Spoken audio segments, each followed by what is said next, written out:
बोलो पार्वती। पते हर हर महादेव। दोस्तों, अगर आप कर्ज और शत्रु से मुक्ति चाहते हैं तो यह खास अवसर है। भक्तों, आप सभी को ज्येष्ठ माह के शुक्ल पक्ष की एकादशी यानी कि निर्जला एकादशी की ढेर सारी शुभकामनाएं। भक्तों, निर्जला एकादशी यह एक ऐसा व्रत है जिसे महिलाएं बिना जल ग्रहण किए रखती हैं, यानी कि यही वह व्रत होता है जो पूर्ण निर्जल व्रत होता है।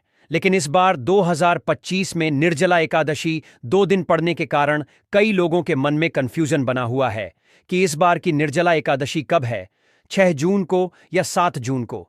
इसी के साथ हम आपको यह भी बताएंगे कि पूजा का शुभ मुहूर्त क्या रहेगा, पूजा कैसे करनी है, कौन से मंत्रों का जाप करना चाहिए, व्रत में क्या खाना है और क्या नहीं खाना है। इन सभी बातों की संपूर्ण जानकारी आज हम आपको इस वीडियो के माध्यम से देने जा रहे हैं। भक्तों, ज्येष्ठ महीने की यह निर्जला एकादशी पूर्ण पापों से मुक्ति पाने और मोक्ष की प्राप्ति के लिए की जाती है। इस दिन एक बूंद जल भी ग्रहण नहीं किया जाता। यह एकादशी सौभाग्य प्रदान करने वाली होती है। अब आप पूछेंगे, सौभाग्य कैसा? ऐसा सौभाग्य कि अगर कोई अभागिनी स्त्री जिसके जीवन में बार बार दुख आ रहे हैं, संतान का सुख नहीं मिल रहा है या हाथों की रेखाओं में दुर्भाग्य लिखा है, यदि वह श्रद्धा और विधि से निर्जला एकादशी का व्रत कर ले तो उसका सौभाग्य जाग उठता है और संतान की प्राप्ति होती है। इस व्रत के प्रभाव से जीवन में आ रहे दोष दूर हो जाते हैं और निर्जला एकादशी का प्रताप सौभाग्य को जागृत कर देता है। यह एकादशी न केवल सौभाग्य को उभारने वाली है बल्कि मोक्ष की ओर अग्रसर करने वाली भी है। इस दिन महिलाएं पूरी श्रद्धा से निर्जला व्रत रखती हैं और जीवन के समस्त पापों का अंत करती हैं। यह व्रत आपके जीवन में चल रही आर्थिक परेशानियों को दूर करने का एक बेहतरीन उपाय हो सकता है। यदि आपके जीवन में मानसिक क्लेश चल रहा है और आप मोक्ष की कामना करते हैं तो इससे उत्तम और प्रभावशाली कोई उपाय नहीं हो सकता। आज के इस वीडियो में हम आपको बताएंगे कि इस एकादशी का व्रत किस विधि से करना है, इसमें क्या पूजन विधि है, क्या दान करना चाहिए और इसके नियम क्या है, क्या इस दिन जल ग्रहण किया जा सकता है या नहीं। इस एकादशी में कुछ चीजों का त्याग करना अनिवार्य होता है और कुछ चीजें ऐसी होती हैं जिनका सेवन या प्रयोग पूर्ण रूप से वर्जित होता है। वे कौन कौन सी वस्तुएं हैं जिन्हें इस व्रत से एक दिन पहले ही त्याग देना चाहिए, इसके भी नियम है जिन्हें जानना जरूरी है। व्रत की विधि, पूजन का तरीका, क्या दान देना चाहिए, पारण कब और कैसे करना है, पूजा का शुभ मुहूर्त क्या रहेगा, एकादशी व्रत किस दिन करना है, इन सभी सवालों के उत्तर आज इस वीडियो में आपको मिलेंगे। इस प्रकार से हम आपको आने वाली निर्जला एकादशी से जुड़ी संपूर्ण जानकारी देने जा रहे हैं, जिससे आप इस व्रत को विधिपूर्ण कर सकें और जीवन में सुख, शांति, सौभाग्य एवं मोक्ष की प्राप्ति कर सकें। भक्तों, आगे बढ़ने से पहले अगर आप भी चाहते हैं कि माता लक्ष्मी का आशीर्वाद आपके ऊपर सदैव बना रहे तो इस वीडियो को एक लाइक करके आपके अपने चैनल को सब्सक्राइब कर लें और कमेंट बॉक्स में जय लक्ष्मी माता लिखकर अपनी हाजिरी अवश्य से लगाएं। भक्तों, हम आपको यहां पंचांग और पुराणों के आधार पर एकदम सटीक और प्रमाणित जानकारी प्रदान करते हैं कि कौन सा व्रत कब करना चाहिए, कौन सा त्योहार किस विधि से मनाना चाहिए और पूजन की कौन कौन सी विधियां अपनानी चाहिए, जैसा कि हमारे धर्म ग्रंथों और पुराणों में बताया गया है। हम जो भी जानकारी आप तक पहुंचाते हैं वह पूरी तरह से धार्मिक ग्रंथों, पंचांग और पुराणों पर आधारित होती है। व्रत की तिथि हो, पूजन का समय हो, शुभ मुहूर्त हो या विधि, हर एक बात का ध्यान रखकर हम आपको सही मार्गदर्शन देते हैं। जब भी आप पूजा करें, स्नान करें, तुलसी को जल चढ़ाएं, पीपल को जल अर्पित करें या कोई भी धार्मिक कार्य करें, हर बार एक मंत्र का जाप अवश्य करें, एयूएम नारायणाय नमः। यह मंत्र अत्यंत प्रभावशाली है। विशेषकर अगर आप निर्जला एकादशी का व्रत रख रहे हैं तो इस मंत्र का जाप जितना अधिक हो सके करें। पूरे ज्येष्ठ माह में इसका जितना अधिक उच्चारण करेंगे आपको उतना ही अधिक पुण्य प्राप्त होगा, हजारों गुना तक। तो चलिए भक्तों, अब हम बात करते हैं आने वाली एकादशी की। यह एकादशी है ज्येष्ठ मास के कृष्ण पक्ष की, जिसे निर्जला एकादशी कहा जाता है। यह वही दिव्य एकादशी है जिसका उल्लेख पुराणों में बार बार आता है। इसे एकादशियों में सर्वश्रेष्ठ कहा गया है क्योंकि इसका फल सभी व्रतों से कहीं अधिक होता है।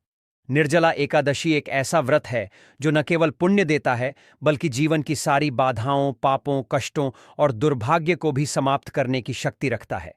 जैसे दानों में कन्यादान सबसे श्रेष्ठ माना गया है, वैसे ही व्रतों में यह एकादशी सर्वोच्च मानी गई है। हमारे सनातन धर्म हिंदू धर्म में यदि सबसे बड़े दान की बात करें तो वह है अनुदान, और उसमें भी सबसे श्रेष्ठ सबसे बड़ा दान होता है कन्यादान।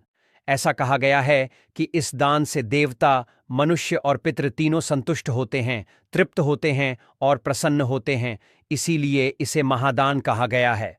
अब आप जानकर चौंक जाएंगे कि केवल एक एकादशी का व्रत करने से आपको 1000 कन्यादान के बराबर पुण्य प्राप्त होता है। जितना फल आप अनुदान और कन्यादान से प्राप्त करते हैं, उतना ही नहीं बल्कि उससे भी अधिक पुण्य केवल एक व्रत, एकादशी व्रत से प्राप्त हो सकता है। इसीलिए मैं आपसे कहूंगा कि एकादशी का व्रत विधिवत करें, भगवान का पूजन करें, नियम पूर्वक कथा श्रवण करें और पूर्ण श्रद्धा के साथ व्रत का पालन करें। यह व्रत आपके जीवन के संकटों को ही नहीं बल्कि परलोक को भी सुधार सकता है। यह कोई ऐसा व्रत नहीं है जो सिर्फ मरने के बाद काम आए, यह इस लोक में भी आपके हर कष्ट का समाधान दे सकता है। यदि आप इसे पूरे विधि विधान से करते हैं तो आपका सौभाग्य जागृत होता है और जीवन में चल रही आर्थिक, मानसिक, शारीरिक या पारिवारिक समस्याएं समाप्त होती हैं। चाहे नौकरी की परेशानी हो, व्यापार में घाटा हो, गृह क्लेश हो या मानसिक तनाव हो, हर समस्या का समाधान इस निर्जला एकादशी के व्रत में छिपा है। लेकिन यह आवश्यक है कि व्रत को पूरी श्रद्धा, नियम और विधि के साथ किया जाए। इस एकादशी के नियम अन्य एकादशियों से थोड़े अलग हैं। इनमें अर्जुन नियम भी माने जाते हैं, और मैं आपको कुछ स्वयं से नहीं बताने वाला बल्कि जो बातें हमारे पुराणों में लिखी हैं उन्हीं का सार आपके सामने रख रहा हूं। चलिए भक्तों, अब हम जान लेते हैं कि निर्जला एकादशी का व्रत कब रखा जाएगा और इसका शुभ मुहूर्त क्या रहने वाला है। अब बात करते हैं कि निर्जला एकादशी का व्रत आपको कब करना है और पारण कब करना है। निर्जला एकादशी 2025 का यह महान पर्व 6 जून शुक्रवार और 7 जून शनिवार को मनाया जाएगा, जो कि स्मार्त और वैष्णव परंपरा के अनुसार अलग अलग तिथियों पर पड़ता है। इस वर्ष एकादशी तिथि की शुरुआत 6 जून को रात 2:15 पर होगी और एकादशी तिथि की समाप्ति 7 जून को सुबह 4:47 पर होगी। उदया तिथि के आधार पर व्रत 6 जून 2025 को मनाया जाएगा। स्मार्त संप्रदाय के गृहस्थ लोग 6 जून को व्रत रखेंगे, जबकि वैष्णव संप्रदाय वाले 7 जून को स्मार्त परंपरा में व्रत उसी दिन रखा जाता है जब एकादशी तिथि सूर्योदय के समय विद्यमान हो, जबकि वैष्णव परंपरा में व्रत उसी दिन रखा जाता है जब एकादशी तिथि का अधिकांश भाग सूर्योदय के बाद भी रहे। अब पारण की बात करें तो स्मार्त व्रत का पारण 8 जून को दोपहर 1:40 से लेकर 4:30 बजे के बीच किया जाएगा, जबकि वैष्णव व्रत का पारण 9 जून को प्रातः 7 बजे से लेकर 11:30 बजे के बीच किया जाएगा। 5:23 से लेकर 7:17 के बीच किया जाएगा। पारण हरिवासर के समाप्त होने के बाद ही किया जाना चाहिए, जो कि 7 जून को सुबह 11:25 पर समाप्त होगा। अब बात करें अभिजीत मुहूर्त की तो यह 6 जून को दोपहर 3:30 बजे समाप्त होगा। 12:08 से लेकर 12:55 तक रहेगा और किसी भी शुभ कार्य के लिए यह समय बहुत ही श्रेष्ठ माना जाता है। यदि आप निर्जला एकादशी के दिन इस अभिजीत मुहूर्त में भगवान विष्णु की पूजा करते हैं तो आपको विशेष पुण्य की प्राप्ति होती है। अब अंत में जानिए इस व्रत का महत्व। निर्जला एकादशी वर्ष की सभी एकादशियों में सबसे कठिन मानी जाती है, क्योंकि इस दिन जल और अन्न दोनों का त्याग किया जाता है, और यही कारण है कि इस व्रत को करने से वर्ष भर की समस्त एकादशियों का पुण्य प्राप्त होता है। पौराणिक कथा के अनुसार महाभारत के भीमसेन ने यह व्रत रखा था, इसलिए इसे भीमसेनी एकादशी भी कहा जाता है। इस दिन भगवान विष्णु की उपासना, व्रत, दान, कथा श्रवण और भजन कीर्तन करने से समस्त पापों का नाश होता है और अंततः मोक्ष की प्राप्ति होती है। आप इस एकादशी को पूर्ण श्रद्धा, नियम और विधि से करें तो यह आपके जीवन के सभी कष्टों का समाधान बन सकती है। अब बात करते हैं कि इस निर्जला एकादशी का पूजन कैसे करना है। इसके नियम क्या होंगे और व्रत का कर्तव्य कब से आरंभ करना है। जो भी निर्जला एकादशी का व्रत करने जा रहे हैं उन्हें दशमी तिथि से ही कुछ विशेष बातों का त्याग कर देना चाहिए। सबसे पहले तो दशमी तिथि को कांसे के बर्तन में भोजन नहीं करना चाहिए। यह नियम व्रत से एक दिन पहले ही लागू हो जाता है। मांसाहार, लहसुन, प्याज, मसूर और चने की दाल, हरी पत्तेदार सब्जियां जैसे गोंधा का साग या चने का साग नहीं खाना चाहिए। साथ ही मधु यानी शहद का प्रयोग नहीं करना है। अब कई लोग पूछते हैं कि जब शहद नहीं लेना है तो पंचामृत कैसे बनाएंगे। इसका समाधान भी है। शहद की जगह आप उसमें गंगा जल मिला दीजिए। इसके अलावा दूसरे का अन्न दशमी तिथि से ही त्याग देना है।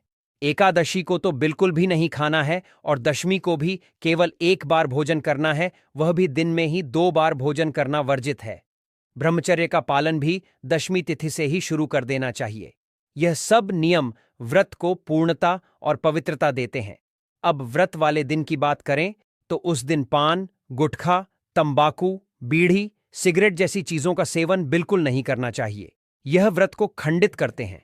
दातून या मंजन भी नहीं करना चाहिए क्योंकि इनमें या तो नमक होता है या कोई रसायन होता है जो व्रत की शुद्धता को भंग कर सकता है। अतः इन सब का त्याग करके ही इस व्रत को करें। जब आप इन सभी नियमों का पालन करते हैं तभी निर्जला एकादशी का व्रत अपना पूर्ण फल देता है और आपको इस लोक और परलोक में दिव्य फल की प्राप्ति होती है। निर्जला एकादशी के दिन व्रत रखने वालों को कुछ विशेष बातों का ध्यान रखना अत्यंत आवश्यक है। सबसे पहले तो हमें दूसरों की निंदा नहीं करनी चाहिए, किसी की चुगली नहीं करनी चाहिए और पाप कर्म करने वाले या पापी प्रवृत्ति के लोगों के साथ तो बातचीत तक नहीं करनी चाहिए। इन सब का त्याग करना चाहिए। क्रोध नहीं करना चाहिए और झूठ बोलने से अर्थात मिथ्या भाषण से भी पूर्ण रूप से बचना चाहिए। अब अगर बात करें व्रत वाले दिन आहार की, तो उस दिन केवल फलाहार करना चाहिए। तेल, अन्न और नमक, यह तीनों ही चीजें इस दिन वर्जित मानी गई हैं। इनका सेवन नहीं करना चाहिए। यह वे वस्तुएं हैं जिनका त्याग आपको दशमी तिथि से ही कर देना चाहिए, अर्थात दशमी से ही तेल, मसाले, अनाज और नमक आदि का प्रयोग बंद कर देना चाहिए ताकि एकादशी व्रत की शुद्धता बनी रहे। अब बात करें व्रत पूजन की विधि की, तो निर्जला एकादशी के दिन व्रत करने वाले को ब्रह्म मुहूर्त में यानी सूर्य उदय से पहले उठ जाना चाहिए, स्नान करना चाहिए और यदि संभव हो तो गंगा जल से स्नान करें या अपने स्नान जल में गंगा जल की कुछ बूंदें मिलाएं, क्योंकि ज्येष्ठ मास में किया गया स्नान अत्यंत पुण्यदायी होता है। शास्त्रों के अनुसार ज्येष्ठ स्नान का पुण्य कार्तिक स्नान से भी 1000 गुना अधिक बताया गया है। यह बात बहुत कम लोग जानते हैं कि भगवान श्री हरि विष्णु ने स्वयं यमराज को यह वचन दिया था कि ज्येष्ठ मास में जो पुण्य अर्जित होता है वह सभी मासों में सर्वोत्तम होता है। इसलिए इस व्रत की महिमा अत्यंत विशेष है। अब एकादशी वाले दिन स्नान आदि करके अपने पूजा स्थल की सफाई करें। वहां एक चौकी बिछाएं, पीला वस्त्र बिछाएं और पूजा सामग्री को एकत्रित कर लें। फिर आसन लगाकर बैठ जाएं और भगवान श्री हरि विष्णु का पूजन आरंभ करें। अब सामग्री की बात करें तो आपके पास भगवान श्री हरि विष्णु की कोई तस्वीर या प्रतिमा होनी चाहिए, विशेषकर माधव स्वरूप की।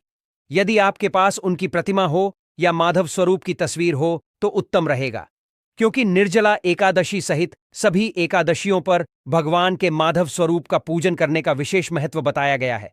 इसके अलावा एक चौकी, पीला वस्त्र, रोली, मौली, पान, सुपारी, लौंग, इलायची, धूप, पुष्पों की माला, खुले फूल, चित्र और तांबे का लोटा, यह सभी सामग्री आवश्यक होगी।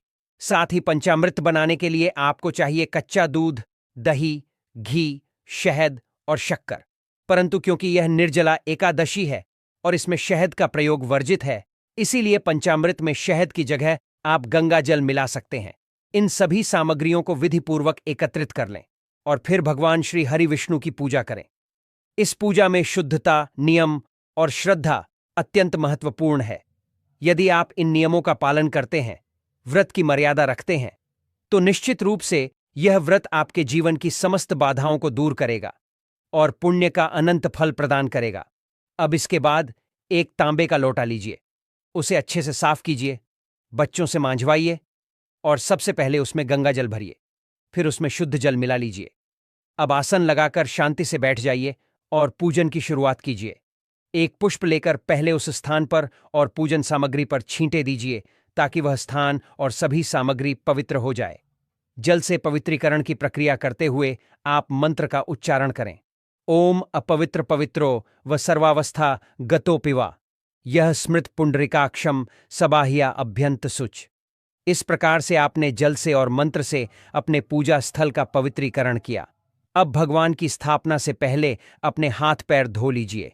सीधे हाथ में जल लीजिए और हाथों का आचमन करके भगवान की तस्वीर या मूर्ति को प्रतिष्ठित करने की तैयारी कीजिए। अब पूजा के लिए चौकी बिछाइए, उस पर पीला वस्त्र बिछाइए और भगवान श्री हरि की तस्वीर या प्रतिमा को स्थापित कीजिए। भगवान को स्थापित करते समय यह भावना रखें कि हे प्रभु, हे नारायण, मैं आपको अपने घर आमंत्रित कर रहा हूं। कृपया आकर इस स्थान पर विराजमान हो। पुष्प अर्पित करते हुए भगवान का आवाहन कीजिए। यह भावना अत्यंत महत्वपूर्ण है कि आपने प्रभु को आसन दिया और अब वह आपके सामने विराजमान है। यदि आपके पास चौकी नहीं है तो आप पृथ्वी पर भी पूजन कर सकते हैं। बस उस स्थान को अच्छे से साफ कर लीजिए। वहां पर भी एक पुष्प रखकर भगवान को उसी भाव से स्थापित कीजिए। भगवान भाव के भूखे हैं। स्थान से उन्हें कोई फर्क नहीं पड़ता। आपने यदि भाव से उन्हें पृथ्वी पर भी स्थापित किया है तो वह सोने की चौकी के समान ही फलदायी होगा। अब भगवान की स्थापना के बाद दीपक सामने रखें। घी का दीपक जलाएं, लेकिन ध्यान रखें कि दीपक को सीधा भूमि पर नहीं रखें। उसके नीचे भी एक छोटा आसन रखें। साथ में धूप भी जलाएं। दीपक और धूप प्रज्वलित करने के बाद अब संकल्प कीजिए। व्रत का संकल्प करने के लिए सीधे हाथ में जल लीजिए।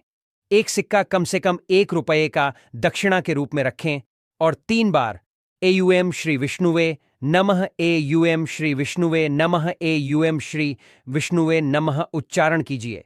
इसके बाद अपने नाम, गोत्र, वर्तमान स्थान जहां आप बैठकर संकल्प कर रहे हैं, मकान नंबर, क्षेत्र और शहर का नाम लेकर बोलिए कि मैं ज्येष्ठ मास की कृष्ण पक्ष की एकादशी तिथि को इस व्रत को कर रही हूं ताकि मुझे आयु, आरोग्य, सौभाग्य, सुख, संतान और समस्त संकटों से मुक्ति प्राप्त हो तथा मोक्ष की प्राप्ति हो। यह संकल्प आप मन ही मन प्रभु के चरणों में समर्पित करें। दोनों हाथ जोड़कर नमस्कार करें और फिर भगवान का पूजन आरंभ करें। इस प्रकार से यह संकल्प और स्थापना की विधि पूरी होती है, जिससे आपका निर्जला एकादशी व्रत विधि पूर्वक आरंभ हो जाता है। पूजन करने के लिए भगवान के सामने एक थाली या पात्र रख दीजिए। एक कटोरी भी रख सकते हैं जिसमें आप पूजा की सामग्री अर्पित करेंगे। भगवान को सबसे पहले पाद्य और आचमन अर्पित किया जाएगा। यह माधव मास की एकादशी है और माधव स्वरूप का विशेष प्रभाव इस माह में माना गया है, इसलिए पूजन भी उसी भाव से करना चाहिए। सबसे पहले भगवान को पाद्य अर्पित करें। 1 चम्मच जल लेकर मंत्र बोलें। ओम भूर्भुवः स्वः श्रीमाधवाय वैष्णवाय नमः पाद्यमं समर्पयामि। और फिर उसी प्रकार से आचमन अर्पित करते हुए मंत्र बोले। ओम भूर्भुवः स्वः नारायणाय नमः आचमणीयम समर्पयामि। अब भगवान को स्नान कराना है। पहले 1 चम्मच जल अर्पित करते हुए मंत्र बोले। ओम भूर्भुवः स्वः माधवाय नमः। और फिर पंचामृत स्नान करें। पंचामृत में आपको कच्चा दूध, दही, घी, शक्कर और शहद की जगह गंगाजल मिलाकर प्रयोग करना है, क्योंकि निर्जला एकादशी में शहद का प्रयोग वर्जित है। पंचामृत स्नान करते हुए मंत्र पढ़ें। ओम भूरभुवः स्वः श्रीमाधवाय नमः पंचामृत स्नानम समर्पयामि। इसके बाद फिर से 1 चम्मच शुद्ध जल अर्पित कर स्नान कराएं और मंत्र ओम भूर्भुवः स्वः शुद्धोदक स्नानम समर्पयामि का मंत्र बोले। अब भगवान को वस्त्र अर्पित करें। इसके लिए मौली का एक छोटा टुकड़ा लें और मंत्र बोलते हुए अर्पित करें। ओम भूर्भुवः स्वः वस्त्रम समर्पयामि। इसके पश्चात भगवान को चंदन अर्पित करें। चंदन को हल्का तिलक करें और अर्पण करते हुए बोलें ओम भूर्भुवः स्वः चंदनम समर्पयामि। अब भगवान को पुष्पों की माला पहनाएं और साथ ही खुले पुष्प भी अर्पित करें। इसके बाद भगवान को धूप और दीप अर्पित करें। मंत्र बोले ओम भूर्भुवः स्वः धूपम समर्पयामि। दीपक के नीचे भी छोटा सा आसन अवश्य रखें। फिर भगवान को नैवेद्य अर्पित करें। आपके पास यदि फल है तो फल चढ़ाएं। मिठाई है तो वह अर्पित करें, नहीं तो ड्राई फ्रूट्स, मिश्री या कोई भी सात्विक वस्तु अर्पित कर सकते हैं। नैवेद्य के बाद भगवान को आचमन अर्पित करें और 1 चम्मच जल अर्पित करें। अब भगवान को तांबूल अर्पित करें। एक पान का पत्ता लें, उसमें 2 लौंग, 2 इलायची, 1 सुपारी रखें और मंत्र के साथ अर्पित करें। और मंत्र बोले, ओम भूरभुवः स्वः तांबूलम समर्पयामि। फिर भगवान को दक्षिणा अर्पित करें। कम से कम 1 सिक्का रखें और मंत्र पढ़ते हुए समर्पण करें। मंत्र है ओम भूरभुवः स्व दक्षिणाम समर्पयामि।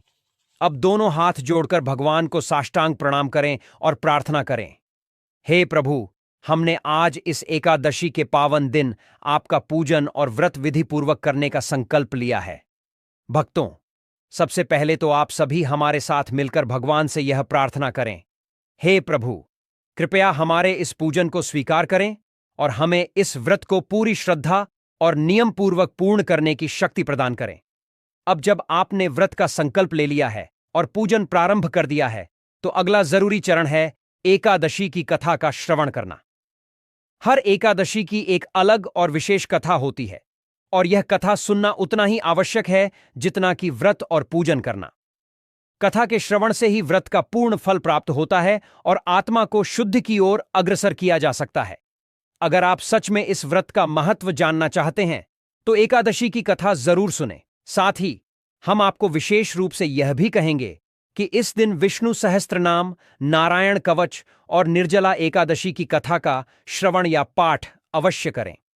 ये तीनों पाठ अत्यंत प्रभावशाली और पुण्यदायक माने गए हैं। भक्तों, जब आपका पूजन संपन्न हो जाए तो भगवान की आरती करें और व्रत के दिन जो नियम बताए गए हैं उनका पूरी निष्ठा से पालन करें।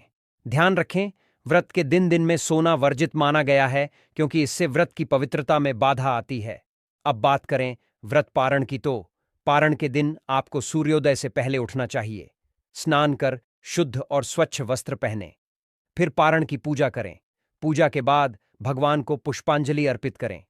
यह पुष्पांजलि एक प्रकार की क्षमा प्रार्थना होती है जिसमें हम भगवान से यह निवेदन करते हैं कि यदि पूजन या व्रत में हमसे कोई त्रुटि हो गई हो तो कृपया हमें क्षमा करें। इसके पश्चात भगवान को पारण का भोग अर्पित करें, ब्राह्मण को दान दक्षिणा दें और तब जाकर इस व्रत का विधिवत समापन करें। इस तरह श्रद्धा, नियम और विधि के साथ किया गया निर्जला एकादशी व्रत न केवल आपको पुण्य की प्राप्ति कराएगा बल्कि जीवन के समस्त कष्टों से भी मुक्ति दिलाने में सहायक होगा। भक्तों, यह तमाम जानकारी जन रुचि को ध्यान में रखकर दी जा रही है। वास्तुशास्त्र के उपाय को अपनी आस्था और विश्वास पर आजमाएं। हमारा चैनल इस वीडियो के द्वारा किसी भी प्रकार का कोई दावा नहीं करता है। आज की यह जानकारी अगर आपको पसंद आई हो तो इस वीडियो को एक लाइक करके आपके अपने चैनल को सब्सक्राइब कर लें और बेल नोटिफिकेशन को ऑन पर सेट जरूर करें। जय श्री राम, जय मां लक्ष्मी, जय भगवान विष्णु जी। निर्जला एकादशी के पावन पवित्र अवसर पर आप सभी श्रद्धालु श्रोताओं का हृदय से स्वागत है हमारे आध्यात्मिक YouTube चैनल वास्तु पूजा में, जहां हम सनातन धर्म के दुर्लभ रहस्यों और अचूक उपायों को उजागर करते हैं जो आपके जीवन को संवार सकते हैं, आपके भाग्य को बदल सकते हैं और आपकी साधारण सी दिखने वाली दिनचर्या को दिव्य ऊर्जा से भर सकते हैं। आज हम बात कर रहे हैं उस अद्भुत तिथि की जो वर्ष भर की समस्त एकादशियों में सबसे कठिन, सबसे पुण्यदायी और सबसे तेजस्वी मानी जाती है। जी हां, हम बात कर रहे हैं निर्जला एकादशी की जो इस वर्ष 6 जून 2025 को आने वाली है। यह वही एकादशी है जो बिना जल के व्रत रखी जाती है और जिसके बारे में स्वयं भीष्म पितामह ने महाभारत में कहा था कि इस दिन व्रत करने वाला समस्त एकादशियों का पुण्य प्राप्त कर लेता है। परंतु आज हम केवल व्रत की महिमा की बात नहीं करेंगे। आज हम आपको बताएंगे एक ऐसा गोपनीय रहस्य, एक ऐसा अद्भुत प्रयोग जो यदि आपने 6 जून को तुलसी के पौधे के साथ कर लिया तो दरिद्रता भाग जाएगी, लक्ष्मी माता का वास होगा और आपकी आर्थिक स्थिति में ऐसा चमत्कार होगा जिसे देखकर पूरा समाज चौंक जाएगा। श्रद्धालु जनों, तुलसी केवल एक पौधा नहीं है, यह श्री हरि की प्राण है, यह लक्ष्मी स्वरूपा है, यह घर के आंगन में लगा वह शक्ति स्रोत है जिससे पूरे वातावरण में सकारात्मकता व्याप्त होती है। तुलसी के पास बैठना, उसकी पूजा करना, उसे स्पर्श करना सब कुछ पुण्यदायक है। लेकिन क्या आप जानते हैं कि यदि एक विशिष्ट वस्तु को तुलसी से बांध दिया जाए तो वह वस्तु साधारण नहीं रह जाती। वह तंत्र बाधा काटने वाली, दुर्भाग्य को तोड़ने वाली और लक्ष्मी को खींच लाने वाली सिद्ध वस्तु बन जाती है। यह प्रयोग हर किसी को नहीं पता, लेकिन आज वास्तु पूजा के माध्यम से आप इसे जानने वाले हैं। तो कृपया वीडियो को अंत तक ध्यान से देखें, और यदि आपने अब तक हमारे वास्तु पूजा को सब्सक्राइब नहीं किया है तो तुरंत कर लें, क्योंकि हम लाते हैं आपके लिए दुर्लभम उपाय, वह बातें जो सदियों तक केवल आरषियों मुनियों तक सीमित थीं। अब आइए जानते हैं वह रहस्य जो निर्जला एकादशी के दिन तुलसी से जुड़ा है।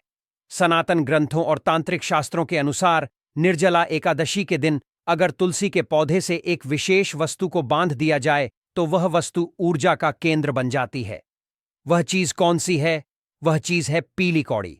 जी हां, पीली कौड़ी जो समुद्र से प्राप्त होती है और जिसे लक्ष्मी जी का प्रतीक माना जाता है।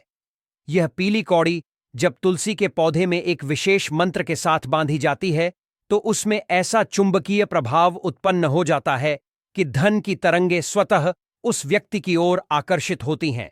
इस प्रयोग को केवल निर्जला एकादशी के दिन ही करना चाहिए, अन्य किसी दिन इसका प्रभाव उतना तीव्र नहीं होता। यह वह प्रयोग है जिसे एक समय में केवल तांत्रिक और आर्षि मुनि ही जानते थे। अब आइए समझते हैं इस प्रयोग को कैसे करना है। प्रातःकाल सूर्योदय से पूर्व उठकर स्नानादि करके शुद्ध वस्त्र धारण करें। पीली कौड़ी को गंगाजल से धो लें और तुलसी के पौधे के पास बैठ जाएं। अब तुलसी माता को अक्षत, रोली, जल और दीप अर्पित करें। फिर उस पीली कौड़ी को अपने हाथ में लेकर श्री विष्णु और तुलसी माता का ध्यान करें। अब ओम श्री हंग क्ली महालक्ष्मीय नमः इस मंत्र का 108 बार जप करें। जप पूरा होने के बाद उस पीली कौड़ी को एक लाल धागे में बांधें और वह धागा तुलसी के पौधे के चारों ओर सावधानी पूर्वक लपेटें। ध्यान रहे कि धागा पौधे को चोट ना पहुंचाए। इस क्रिया के बाद 3 परिक्रमा करें और तुलसी माता से मनोकामना कहें।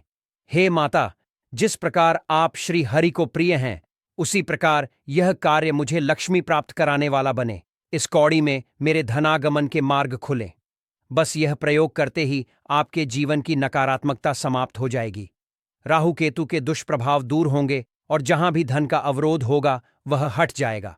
हम आपको यहां केवल उपाय नहीं बता रहे हैं, हम आपको जोड़ रहे हैं एक दिव्य परंपरा से, एक ऐसी परंपरा जो केवल कर्मकांड नहीं बल्कि विज्ञान है। तुलसी स्वयं कार्बन डाइऑक्साइड ग्रहण करती है और ओओन ऑक्सीजन देती है। यही नहीं, तुलसी के पौधे के पास बैठने से मस्तिष्क में सकारात्मक तरंगें उत्पन्न होती हैं।